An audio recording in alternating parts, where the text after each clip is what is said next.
Hitler बहू। एक शहर में शकुंतला अपने बेटे नितिन के साथ रहती थी। नितिन एक अच्छी कंपनी में जॉब करता था।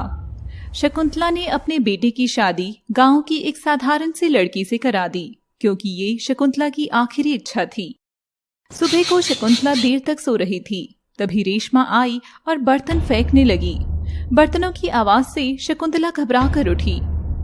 क्या हुआ बहू, तू बर्तन क्यों फेंक रही है? यहाँ सब कुंभकर्ण है, इसलिए ढोल तो बजाने ही पड़ेंगे। मैं कहीं कोई सपना तो नहीं देख रही हूँ? कुछ और फेंक कर बताऊं कि सुबह हो गई है? नहीं, मैं उठ रही हूँ। ठीक है, जल्दी आकर नाश्ता बनाओ, देर हो रही है। हे भगवान, मैंने तो एक सीधी सी बहू मांगी थी। क्या गांव की लड़की भी हिटलर बहू हो सकती है? शकुंतला जल्दी से अपने काम निपटा कर किचन में पहुंच गई।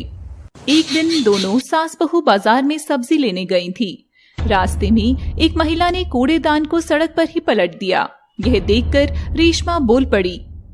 आंटी जी, आपने कूड़ा यहाँ क्यों डाला है? तुझे इससे मतलब? मेरा कूड़ा जहाँ मर्जी वहाँ डालूंगी। मुझे मतलब है, क्योंकि ये देश मेरा है। तू अपने घर चल, हमें इससे क्या ही लेना है? हमारे घर के बाहर तो नहीं फेंका है ना? हम सब यही कहते हैं कि हमारे साथ नहीं हुआ, इसलिए सब कुछ बहुत ज्यादा बढ़ जाता है। अच्छा, तू ही है समाज सुधारक, तू ही बताएगी कि किसको क्या करना चाहिए। मैंने आपका वीडियो अपने फोन में रिकॉर्ड कर लिया है, अब आप देख लीजिए कि आपको क्या करना है। अरे बहू, छोटी छोटी चीजों पर कौन वीडियो बनाता है? मेरा पैर फिसल गया था और ये कूड़ा यहाँ गिर गया, मैं अभी साफ कर देती हूँ। महिला ने सड़क की सफाई कर दी। बहू, अब वो वीडियो डिलीट कर दे। अचानक से ये बदलाव कैसे आ गया आंटी जी? शकुंतला बहन, समझाओ ना बहू को कि वीडियो डिलीट कर दे। आंटी जी, मैंने आपकी कोई वीडियो बनाई ही नहीं है, मैंने सिर्फ ऐसे ही बोला था। सच में ऐसे ही बोला था? फिर ठीक है।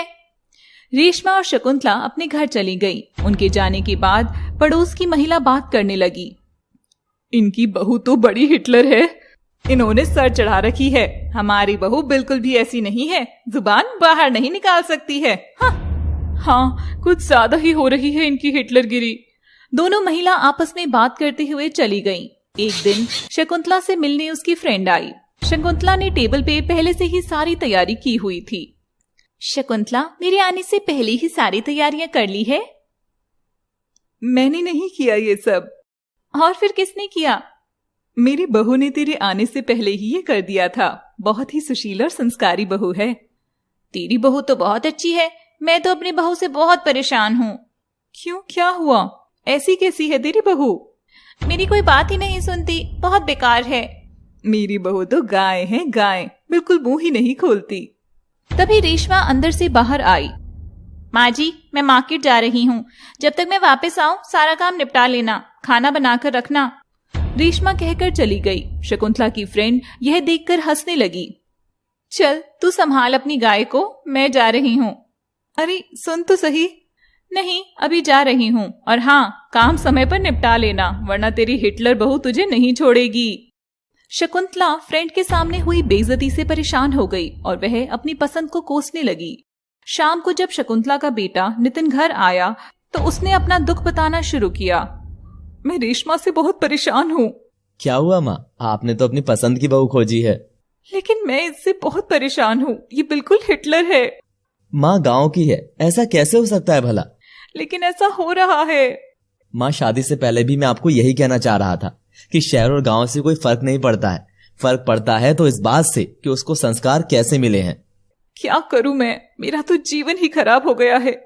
अच्छा तू बैठ, मैं खाना लेकर आती हूँ। शकुंतला खाना लेने चली गई। अगले दिन शकुंतला से 2-3 महिलाएं आकर लड़ने लगी। आवाज सुनकर रेशमा भी बाहर गली में आ गई। हिटलर बहू की शक्ल देखकर सभी चुप हो गए। क्या हुआ आंटी जी, मेरी सास से कुछ गलती हुई है क्या? हाँ, तुम बिल्कुल सही समय पर आई हो रेशमा। देखो ना, तुम्हारी सास बहुत ही बेकार है। अच्छा? हाँ, और नहीं तो क्या, ये जानबूझकर हमसे लड़ती है और घर पे भीगी बिल्ली बनकर रहती हैं। बहुत समझदार हो आप सभी। हाँ, अपनी सास को घर लेकर जाओ। माँ जी, मेरा डंडा लेकर आओ। क्यों? माँ जी, बाहर वालों के मन में एक भ्रम पैदा हो गया है, वो मिटाना है। कैसा भ्रम? यही कि अगर हम अपने घर पर लड़ते हैं तो बाहर के लिए भी लड़ेंगे। हम हमेशा एक हैं। वो तो माँ जी की सोच बदलनी थी कि गांव और शहर में कुछ फर्क नहीं होता है। मैं इसलिए ऐसा कर रही थी। मुझे माफ कर दो माँ जी। शकुंतला की आंखों से आंसू आ गए। हाँ बहू, अब मेरी आंखें खुल गई हैं।